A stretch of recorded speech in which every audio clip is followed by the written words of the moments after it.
Well, welcome to the Startup Espresso. I'm Hall T. Martin, the host of the show, where we talk about raising funding for your startup and the time it takes to have an espresso. I hope you enjoy this episode. Hello, this is Hall T. Martin with the Startup Funding Espresso, your daily shot of startup funding and investing. Metrics can help drive the valuation for your startup fundraise. Here's a list of key metrics to include: number of visitors to your website and their conversion to paying customers. The higher the conversion rate, the lower the cost of sales and the greater the valuation. Average revenue per customer. The higher the average revenue, the easier it will be to achieve scale. Monthly or annual recurring revenue. This is the key driver for calculating forward multiples of a valuation.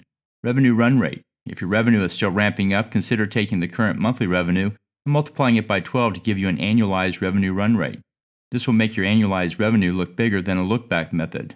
Contribution margin. If you have high gross margins, include this in your valuation calculation, as this will translate into more dollars going back into the business. Customer acquisition versus lifetime value. This ratio should be at least 1 to 3, but if it's 1 to 5 or better, it can improve your valuation. Churn rate. This is the rate at which customers stop using your product or service. The lower the rate, the better the valuation. Viral coefficient. This measures how fast your product moves from one customer to the next through referrals. A highly viral product will garner a much higher valuation.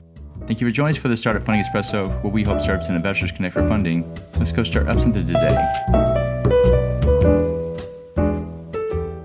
Hall T. Martin is the director of Investor Connect, which is a 501c3 nonprofit dedicated to the education of investors for early-stage funding. All opinions expressed by Hall and podcast guests are solely their own opinions and do not reflect the opinion of Investor Connect. This podcast is for informational purposes only and should not be relied upon as a basis for investment decisions.